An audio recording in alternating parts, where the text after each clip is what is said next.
الحمد لله نحمده ونستعينه ونستغفره ونؤمن به ونتوكل عليه ونعوذ بالله من شرور أنفسنا ومن سيئات أعمالنا من يهده الله فلا مضل له ومن يضلل فلا هادي له ونشهد أن لا إله إلا الله وحده لا شريك له ونشهد أن سيدنا ومولانا محمدا عبده ورسوله أما بعد فأعوذ بالله من الشيطان الرجيم بسم الله الرحمن الرحيم فلما آتاهم من فضله بخلوا به وتولوا وهم معرضون فأعقبهم نفاقا في قلوبهم إلى يوم يلقون بما أخلفوا الله ما وعدوه وبما كانوا يكذبون وقال تعالى خذ من أموالهم صدقة تطهرهم وتزكيهم بها وصل عليهم إن صلاتك سكن لهم والله سميع عليم وقال تعالى والذين يكنزون الذهب والفضة ولا ينفقونها في سبيل الله فبشرهم بعذاب أليم صدق الله العلي العظيم وصدق رسوله النبي الحبيب الكريم ونحن على ذلك لمن الشاهدين والشاكرين والحمد لله رب العالمين. درود پڑھی. اللهم صل على محمد وعلى آل محمد كما صليت على إبراهيم وعلى آل إبراهيم إنك حميد مجيد. اللهم بارك على محمد وعلى آل محمد كما باركت على إبراهيم وعلى آل إبراهيم إنك حميد مجيد. رب اشرح لي صدري ويسر لي أمري واحلل عقدة من لساني يفقهوا قولي رب زدنی علما. ساری تعریفیں اللہ جل جلالہ کے لیے. اللہ تعالیٰ ساری کائنات کے خالق و مالک ہیں. اللہ تعالیٰ بے نیاز ہیں، ہر عیب سے پاک ہیں. ساری کائنات اس کی محتاج ہیں. ساری کائنات کو اس نے نہیں بنایا اور وہ ساری کائنات کا نظام چلا رہے ہیں. میرے عزیز بھائیوں، اللہ تعالیٰ نے جتنی نعمتیں دی ہیں یہ سب جو کچھ ہمارے پاس یہ سب اللہ کی نعمتیں ہیں. ہمارے پاس اپنا کچھ نہیں ہے. وما بکم من نعمت فمن اللہ. جو تمہیں انعام حاصل ہے، نعمت حاصل ہے، وہ سب اللہ کا دیا ہوا ہے. اگر جسمانی ہے یا مالی ہے، متعلقات ہیں، جسمانی آنکھیں ہیں، کان ہیں، ناک ہیں، جسم پاؤں، ہاتھ پاؤں صحیح سالم، دل گردے وغیرہ، دماغ عقل وغیرہ کا صحیح ہونا، سب اللہ کی دین ہے. اور مالی اعتبار سے جو کوئی مال دیا وہ مکان ہے، دکان ہے، کاروبار ہے، فیکٹری ہے، گاڑی ہے، سب کچھ اللہ کی دین ہے. متعلقات، بیوی بچے، رشتہ دار، دوست احباب، پڑوسی، سب اللہ کی دین ہے، سب اللہ کی عطا ہے. میرے عزیز بھائیوں، کامیاب شخص وہ ہے جو اللہ تعالیٰ کی نعمتوں کو اپنے آخرت کے لیے جمع کر لے، آخرت کے لیے ذخیرہ بنا لے. کامیاب شخص وہ جو آخرت کے لیے جمع کر لے اور ذخیرہ بنا لے. نبی کریم صلی اللہ علیہ وسلم نے فرمایا کہ تمہیں جو کچھ نعمت ملا ہے، انسان کہتا ہے مالی مالی، میرا مال میرا مال. حالانکہ اس کا مال صرف وہ ہے جو اس نے کھا لیا ختم ہو گیا، جو پہن لیا بوسیدہ کر دیا، اور جو اس نے آخرت کے لیے ذخیرہ کر دیا. کھا لیا استعمال ہو گیا، پہن لیا استعمال ہو گیا، اور یا جو اس نے آخرت کے لیے بینک بیلنس جمع کر دیا آخرت کے گھر کے لیے. میرے عزیز بھائیوں، دیکھیے دنیا کی جس طرح دنیا میں گھر ہوتا ہے، فیکٹری ہوتی ہے، کاروبار ہوتا ہے، اسی طرح آخرت کا گھر ہے. دنیا کا گھر ہے، آخرت کا گھر ہے. دنیا میں انسان فیکٹری میں، دکان میں، کاروبار میں، ملازمت میں جو کچھ کماتا ہے سب کو گھر لے کے آتا ہے.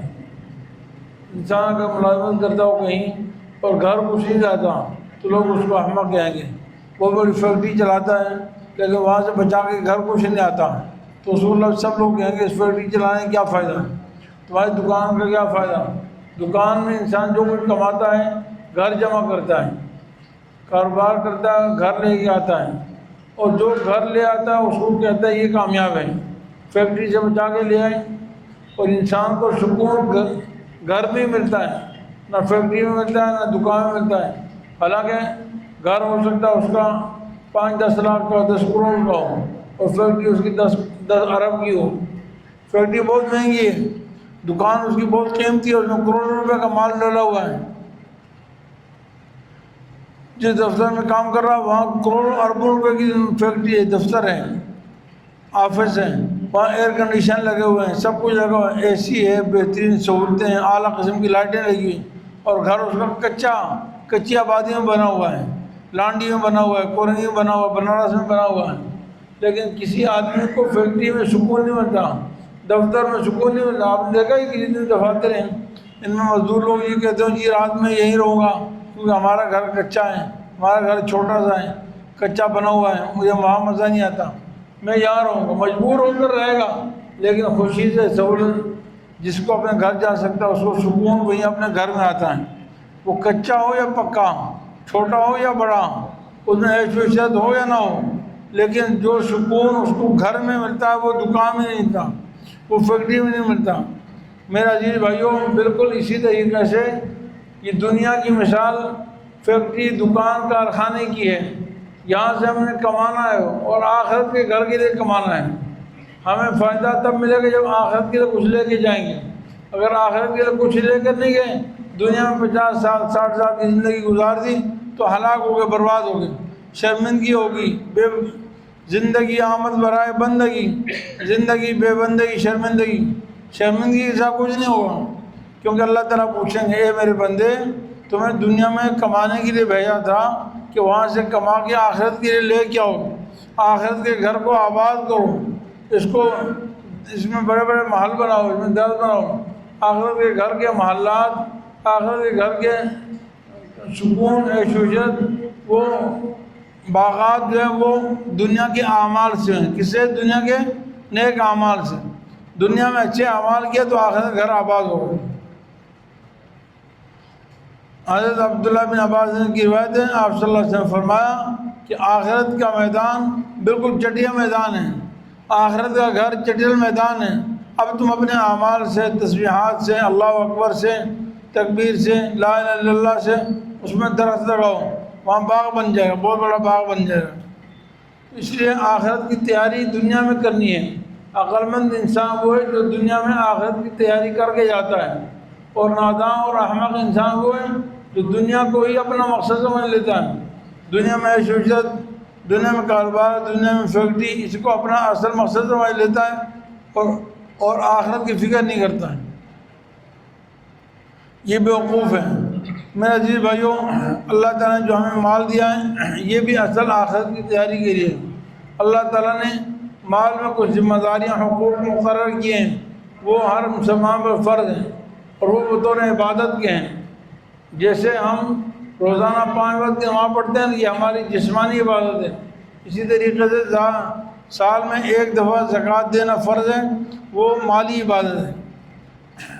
کتنی دینا فرض ہے؟ 2.5% زکوٰۃ دینا فرض ہے۔ ہر اجرت پر جو صاحب نصاب ہو، جس کے بعد نصاب مکمل ہو، 2.5% زکوٰۃ دینا فرض ہے، یہ مالی عبادت ہے، اور اس میں اپنی عقل دماغ نہیں چلتا، عبادت میں اللہ کا حکم چلتا ہے، عبادت میں اللہ کا حکم چلتا ہے۔ عبادت کا معنی بندگی، تو جب انسان بندہ ہو، غلام ہو، تو مالک کا جو حکم ہے وہ ماننا ہے، اس کو اپنی عقل نہیں چلانی کہ یہ کیوں اور یہ کیوں۔ جیسے فجر کی نماز میں 2 رکعت ہے، مغرب میں 3 ہیں، کیوں ہیں؟ بھائی اللہ کا حکم ہے۔ عشاء میں 4 رکعت کیوں ہیں؟ پھر 3 وتر کیوں ہیں؟ پھر 2 رکعت سنت موقعہ کیوں ہیں؟ اللہ کا حکم ہے۔ حج صرف سال میں 1 دفعہ ہوتا ہے اور وہ بھی 9 ذی الحجہ کو ہوتا ہے، کیوں بھائی؟ یہ اللہ کا حکم ہے، ہماری عقل نہیں چلے گی۔ رمضان کے روزے رمضان کے مہینے میں ہوتے ہیں 29 یا 30 دن، کیوں بھائی؟ اللہ کا حکم ہے۔ اگر ایک آدمی کہے میں رمضان کے روزے شعبان میں رکھوں یا میں رمضان کے روزے شوال میں رکھوں، نہیں۔ اگر ایک آدمی کہتا ہے کہ رمضان تو سردی میں آ رہا ہے، مزہ نہیں آتا روزہ رکھنے کا، میں تو جون جولائی میں روزہ رکھوں گا، مجھے زیادہ ثواب ملے گا، نہیں، ثواب نہیں ملے گا۔ جون جولائی میں لمبے دنوں میں گرمی میں روزے رکھے گا اور رمضان جو سردیوں میں آ رہا ہے تو وہ لعنت کا مستحق ہوگا، وہ ملعون ہوگا۔ اللہ کو خوشی تب ہوگی جب سردیوں میں رمضان آ رہا ہے اور وہ رمضان کے مہینے میں روزہ رکھے، آگے پیچھے نہیں۔ تو بالکل اسی طرح میرے عزیز بھائیوں، مسلمان کامیاب وہی شخص ہے جو اللہ کا حکم مانتا ہے، جو اللہ نے حکم دیا ہے، اللہ تعالیٰ نے جو حکم دیا وہ دینا۔ اسی طرح زکوٰۃ دینے کا حکم اللہ نے دیا، اس میں چون چنا کی گنجائش نہیں ہے۔ میں کہوں بھائی میں زکوٰۃ دوں یا نہ دوں، یا زکوٰۃ دینے کی بجائے میں روڈ بنا لیتا ہوں، میں کوئی مسافر خانہ بنا لیتا ہوں، یتیم خانہ بنا لیتا ہوں، نہیں۔ زکوٰۃ کسی مستحق زکوٰۃ کو مالک بنا کر دینا ضروری ہے۔ آپ جب تک کسی مستحق زکوٰۃ کو مالک بنا کر نہیں دیں گے اس وقت تک آپ کی زکوٰۃ ادا نہیں ہوگی، اس وقت تک زکوٰۃ ادا نہیں ہوگی۔ یا کسی بھی ادارے کو آپ دیتے ہیں تو ادارے والے یعنی قابل اعتماد ہونے چاہیے، قابل اعتبار ہونے چاہیے، ان کو دین کے مسائل کا علم ہونا چاہیے کہ وہ آپ کی زکوٰۃ صحیح مصرف میں لگائیں، آپ کی زکوٰۃ صحیح مصرف میں لگائیں، وہ آپ کے نمائندہ ہیں۔ اگر زکوٰۃ آپ کی صحیح مصرف میں لگ رہی ہے تو آپ کی زکوٰۃ ادا ہو رہی ہے، اور اگر آپ کہیں کہ نہیں بھائی پیسے دے دیے آگے قبول کرنا نہ قبول کرنا اللہ کی مرضی ہے، تو پھر اس کا مطلب یہ ہے کہ زکوٰۃ ادا نہیں ہوئی۔ بھائی ضابطوں پر چلنا ضروری ہے، ضابطے بندے کا کام ہے ضابطے پر عمل کرنا، باقی اللہ کا کام ہے، لیکن ضابطوں کو توڑ نہیں سکتے۔ آدمی کہ میں ضابطے نہ مانوں اور میں اللہ قبول کرنے والا، ایسا نہیں۔ اور فجر کی 2 رکعت نماز ہے، ایک آدمی کہتا ہے میں 1 ہی پڑھ لیتا ہوں، یا کہتا ہے میں 5 پڑھ لیتا ہوں، نہیں 2 پڑھنی ضروری ہے، ضابطہ 2 کا ہے، 2 پڑھنے کا ضروری۔ ہر رکعت میں 2 سجدے، ایک آدمی کہتا ہے میں 3 سجدے کر لیتا ہوں یا 1 کر لیتا ہوں، قبول کرنے والے اللہ نہیں، اللہ قبول نہیں کریں گے۔ ضابطے کے اعتبار سے نماز قبول نہیں ہوگی۔ آپ جب 2 رکعت پڑھیں گے، ہر رکعت میں 1 رکوع کریں گے، ہر رکعت میں 2 سجدے کریں گے، تب نماز قبول ہوگی۔ جب اس کے خلاف کریں گے نماز قبول نہیں ہوگی۔ اسی طرح شریعت کے احکام ہیں، زکوٰۃ کے احکام ہیں، ان پر عمل کرنا ضروری ہے۔ میرے عزیز بھائیو، زکوٰۃ بہت بڑی عبادت ہے۔ قرآن کریم میں اللہ تعالیٰ نے زکوٰۃ نہ دینے والوں کی بہت سخت وعید ہے اور دینے والوں کے لیے فضیلت ہے۔ نبی کریم صلی اللہ علیہ وسلم سے کہا خذ من اموالہم صدقۃ تطہرہم، آپ ان سے ان کی زکوٰۃ، ان کے مالوں سے زکوٰۃ دیجیے۔ حالانکہ منافقین نے آپ کو طعنہ دیا کہ آپ صدقہ خیرات لینے کے نعوذ باللہ آپ لالچی ہیں، نعوذ باللہ من ذالک، اور آپ کو صدقہ زکوٰۃ نہ دی جائیں تو آپ جو ہے آپ کے انسان آپ دین چھوڑ دیں گے، نعوذ باللہ من ذالک۔ قرآن کریم میں منافقین کی وعید آئی ہے۔ اللہ تعالیٰ نے حکم دیا کہ نہیں، خذ من اموالہم، آپ ان کے مالوں سے زکوٰۃ لیجیے، تطہرہم، جس سے آپ ان کو پاک کر دیں، اندر سے دل کی میل بھی پاک ہو جاتی ہے اور ان کا مال بھی پاک ہو جاتا ہے۔ تطہرہم، زکوٰۃ دینے سے انسان کی دل کے اندر سے بخل، بغض، کینہ، نفرت پاک ہو جاتی ہے، کیونکہ انسان جب زکوٰۃ نہیں دیتا اس کے دلوں میں دوسرے کا خون چوسنے کے مزاج ہوتا ہے، دوسرے کا خون چوسنا، اور زکوٰۃ دینے والے کے دل میں نرمی، ہمدردی ہوتی ہے دوسرے کے لیے، اس کا دل پاک ہو جاتا ہے بخل سے، بغض سے، کینے سے، نفرت سے۔ وتزکیہم بہا، اور ان کے ذریعے سے ان کے دلوں کا تزکیہ کیجیے۔ زکی کا ایک معنی ہوتا ہے پاک کرنا، ایک معنی ہوتا ہے ان کو بڑھانا تاکہ زکوٰۃ دے کر ان کا مال بڑھ جائے۔ اس لیے قرآن کریم میں یمحق اللہ الربا ویربی الصدقات، زکوٰۃ دینے سے زکوٰۃ مال بڑھتا ہے اور سود سے مال گھٹتا ہے۔ زکوٰۃ دینے سے مال بڑھتا ہے، ظاہری بڑھ جاتا ہے یا اس کی برکت بڑھ جاتی ہے، ظاہری مال بڑھ جاتا ہے یا زکوٰۃ کی برکت بڑھ جاتی ہے، مال کی برکت بڑھ جاتی ہے، اور مال کی برکت بڑھ جانا یہ اصل چیز ہے، مال کی برکت کا بڑھ جانا یہ اصل چیز ہے، مقصودی چیز ہے۔ میرا عزیز بھائیوں، آپ نے ایک دوا لی، اب سر میں درد ہے اس کے لیے دوا لی، بھائی اس دوائی سے آپ کو فائدہ ہو جائے، آپ کا طبیعت صحیح ہو جائے، یہ فائدہ ہے، یہ برکت ہے۔ آپ نے کھانا کھایا، وہ کھانا آپ کے جسم کی غذا بن جائے اور فائدہ ہو جائے، یہ برکت ہے۔ اور اگر آپ نے کھانا کھایا اور اس سے آپ کے لیے بیماری پیدا ہو گئی، یہ نقصان ہے۔ تو مال کی برکت کی اصل چیز ہے کہ مال آپ کے فائدے میں آ جائے، آپ کو سکون ملے، راحت ملے۔ وصلی علیہم، اور آپ ان کے لیے دعا بھی کریں، ان الصلاۃ سکن لہم، آپ کی دعا ان کے لیے برکت کا ذریعہ ہے۔ یہ زکوٰۃ دینے کی فضیلت ہے، لیکن زکوٰۃ نہ دینے پر قرآن کریم میں شدید وعید ہے۔ اللہ تعالیٰ نے فرمایا والذین یکنزون الذھب والفضہ ولا ينفقونها فی سبیل اللہ فبشرهم بعذاب علیم، جو لوگ سونا چاندی جمع کرتے ہیں اور اللہ کے راستے میں خرچ نہیں کرتے، ان کو آپ خوشخبری سنا دیجئے دردناک عذاب کی، دردناک عذاب کی خوشخبری۔ بھائی تو خوشخبری تو اچھی بات کی ہوتی ہے، بری بات کی خوشخبری نہیں ہوتی، بری بات کی بدخبری ہوتی ہے، لیکن اللہ تعالیٰ نے فرمایا ان کو خوشخبری سنا دیجیے، اس لیے کہ جب دنیا میں یہ مال خرچ نہیں کرتے تھے نا تو خوش ہوتے تھے، دنیا میں جب مال بچا لیتے، زکوٰۃ نہیں دیتے، اب زکوٰۃ کا حساب تو ہر آدمی اپنا کر رہا ہے، ہر آدمی کو خود پتا کہ میرے پاس کتنا مال ہے، کتنی زکوٰۃ دینی ہے۔ اب لوگوں کو تو پتہ نہیں ہے، ہم نے چوری کر لیا، خاموش ہو گئے، زکوٰۃ نہیں دی، میں نے کہا میں بڑا سمجھدار ہوں، میں نے زکوٰۃ نہیں دی، لوگوں کو پتہ بھی نہیں چلا، بدنام بھی نہیں ہوا اور خوش ہو گیا کہ پیسے بچ گئے۔ اس سال 1 لاکھ روپے زکوٰۃ دینے تھے، بچا لی میں نے، 1 لاکھ روپے بچ گئے اور کام آ گئے، اور فلاں پیسے اتنے پیسے کما لیے، بچا لیے، میرے کام آ گئے۔ خوش ہوتے ہیں دنیا میں۔ جب دنیا میں خوش ہوتا ہے تو اللہ تعالیٰ قیامت میں کہے گا ان کو خوشخبری سنا دو، تمہاری زکوٰۃ نہ دینے کا نتیجہ دردناک عذاب ہے۔ تم نے دنیا میں زکوٰۃ نہیں دی، تمہیں دردناک عذاب ملے گا۔ کیا ملے گا؟ یوم یحمى علیہ فی نار جہنم، جس دن جہنم کے اندر تمہیں گرم کیا جائے گا، فتقویٰ بہا جباہہم، لوہے سلاخیں گرم کر کے داغا جائے گا ان کے پیشانیوں پر، وجنوبہم، پہلو پر، وظہورہم، اور پشت پر۔ دنیا میں کوئی آدمی زکوٰۃ کسی سے مانگتا ہے نا تو زکوٰۃ دینے والے کے منہ پہ سب سے پہلے پیشانی پہ پل آتا ہے کہ یار یہ کیوں فقیر پھر آ گئی، مانگنے کے لیے پھر آ گئی۔ ہم اس کو حقارت کی نظر دیکھتے ہیں، حالانکہ وہ اللہ کا نمائندہ ہوتا ہے۔ حقارت کی نظر دیکھنا، اس کو برا سمجھنا یا توہین کرنا جائز نہیں ہے۔ اور دوسرے نمبر پر آدمی پہلو موڑ لیتا ہے، اور تیسرے نمبر پشت کر کے چلا جاتا ہے۔ فرمایا ان 3 اعضاء پر داغا جائے گا، یہ کی مثال ہے خاص طور پر ان 3 اعضاء کو، مطلب پورا جسم کو اس کو تباہ ہلاک ہو جائے گا، اس کو جلایا جائے گا جہنم کی آگ۔ اللہ سے پناہ عطا فرمائے۔ احادیث مبارکہ میں بہت سخت وعیدیں آئی ہیں۔ تو زکوٰۃ نہ دینا کوئی مرضی، یہ ہماری مرضی نہیں کہ ہم زکوٰۃ دیں یا نہ دیں، بلکہ زکوٰۃ نہ دینے سے ہماری دنیا بھی برباد اور آخرت برباد ہے۔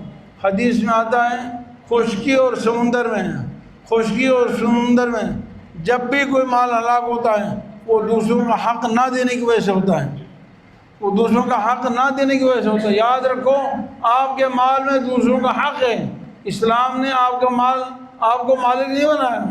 دیکھو یہ یہود و نصارہ یا غیروں کے طریقے ہیں، سرمایہ نظام ہے، کمیونزم نظام ہے، دوسرے نظام، معاشی نظام، جو کہتے ہیں کہ ہر آدمی اپنے مال کا خود مالک ہے، ہماری مرضی بھائی، ہمارا مال، جیسے ہمارا جسم ہماری مرضی نہیں۔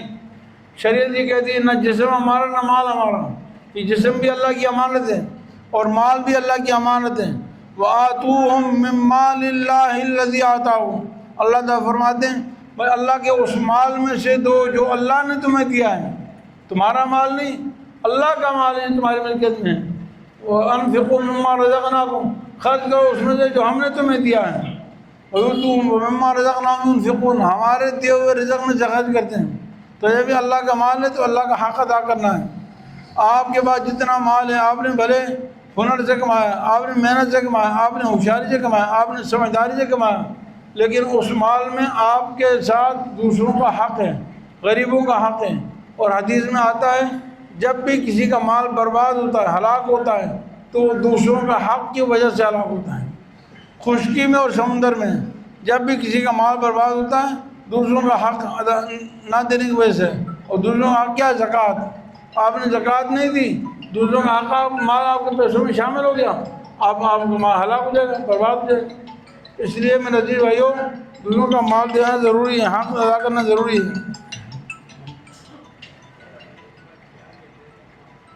حدیث اور پھر دوسری بات یہ ہے کہ روحانی اعتبار سے بھی انسان برباد ہو جاتا ہے۔ روحانی اعتبار سے دنیا میں جب انسان زکوٰۃ نہ دے، قرآن کریم میں 10ویں پارے میں اللہ تعالیٰ فرماتے ہیں فَلَمَّا آتَاهُم مِّن فَضْلِهِ بَخِلُوا بِهِ وَتَوَلَّوْا وَهُم مُّعْرِضُونَ، اللہ تعالیٰ نے ان کو اپنے فضل سے عطا فرمایا، اللہ نے ان کو اپنے فضل سے عطا فرمایا تو انہوں نے بخل کرنا شروع کر دیا۔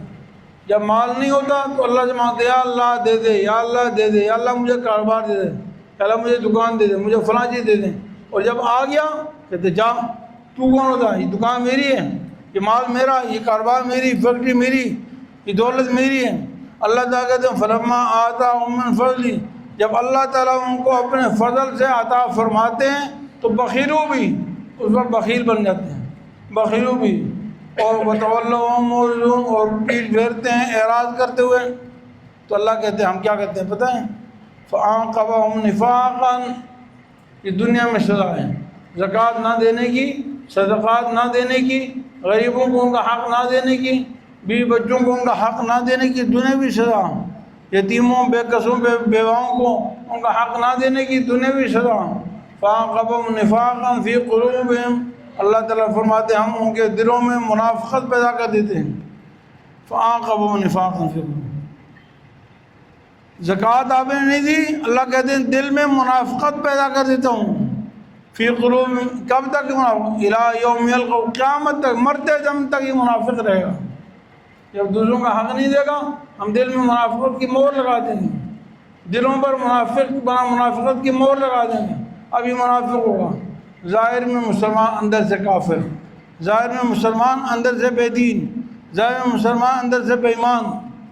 اندر اور باہر کا فرق منافق کو کہتے ہیں، ظاہر کچھ باطن کچھ. اب لوگوں کی نظر میں مسلمان ہیں لیکن اندر سے اسلام ہے یا نہیں کچھ پتہ نہیں.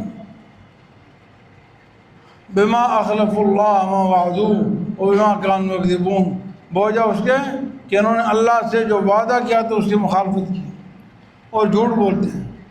تو میرے عزیز بھائیوں، زکوٰۃ نہ دینا، اللہ کا حق نہ دینا، نہ دینا، یہ دلوں کی منافقت ہے، دلوں کی سیاہی ہے، دلوں کی بربادی ہے.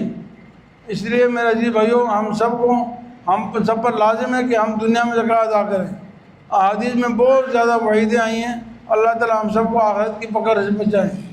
تو رمضان کے مہینے میں لوگ زکوٰۃ دیتے ہیں عام طور پر، حالانکہ زکوٰۃ کا تعلق رمضان سے نہیں ہے. زکوٰۃ کا تعلق انسان کے مالدار ہونے کے دن سے. جس دن انسان مالدار بنا، اسلامی تاریخ، چاند کی تاریخ کے اعتبار سے سال گزرنے کے بعد اسی دن اس پر زکوٰۃ فرض ہوتی ہے.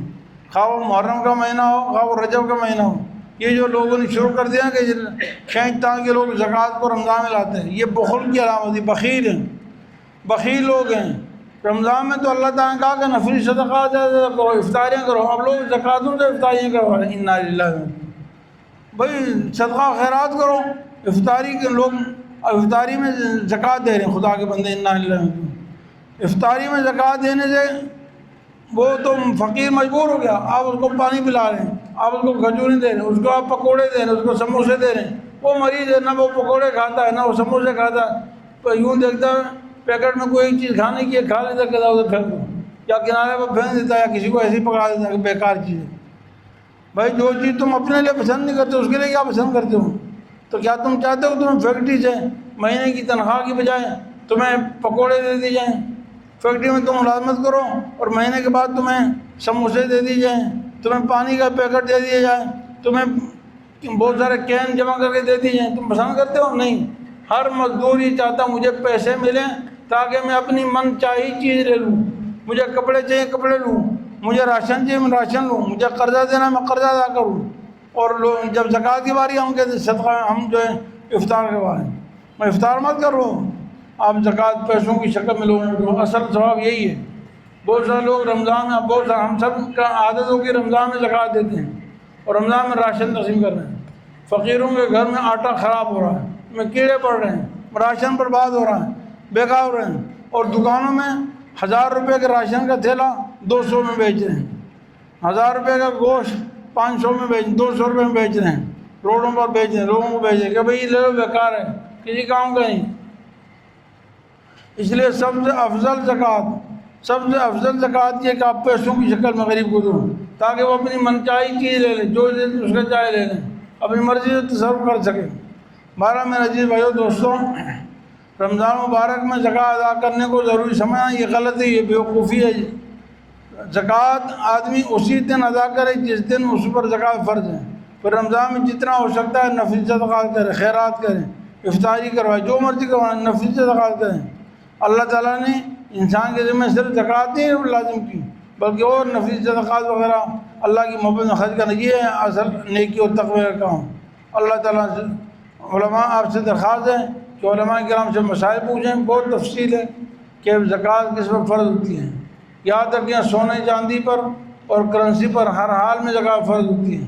کسی بھی مقصد کے لیے رکھے ہوں، کسی بھی نیت سے رکھے ہوں، سونا چاندی استعمال میں ہو استعمال میں نہ ہو، یہ پیسہ ہے، اس کو استعمال کریں یا نہ کریں اس پہ زکوٰۃ فرض ہوتی ہے. جیسے پیسہ استعمال کریں یا نہ کریں پیسے پہ زکوٰۃ فرض ہے. سونے چاندی پر بھی ہر حال میں زکوٰۃ فرض ہے. ایسے ہی مال تجارت پر زکوٰۃ فرض ہے، مال تجارت پر زکوٰۃ فرض ہے. اس لیے علماء کرام سے مسائل پوچھیں. جو چیز آپ نے بیچنے کی نیت سے دی ہے اور ابھی بھی بیچنے کا ارادہ ہے اس پر زکوٰۃ فرض ہے. ہاں بیچنے کی نیت سے نہیں لی تو اس پر زکوٰۃ فرض نہیں. یا بیچنے کی نیت سے لی تھی لیکن ابھی ارادہ بدل گیا، ابھی ارادہ یہ کہ اب اس کو نہیں بیچنا، رکھو رکھیں گے، پھر بھی لگا فرض۔ بارہ علماء کرام سے مسائل پوچھیں اور شریعت پر عمل کریں، اللہ تعالیٰ سے دعا فرمائیں کہ اللہ تعالیٰ ہمیں مکمل شریعت پر عمل کرنے کی توفیق عطا فرمائیں۔ وآخر دعوانا الحمدللہ۔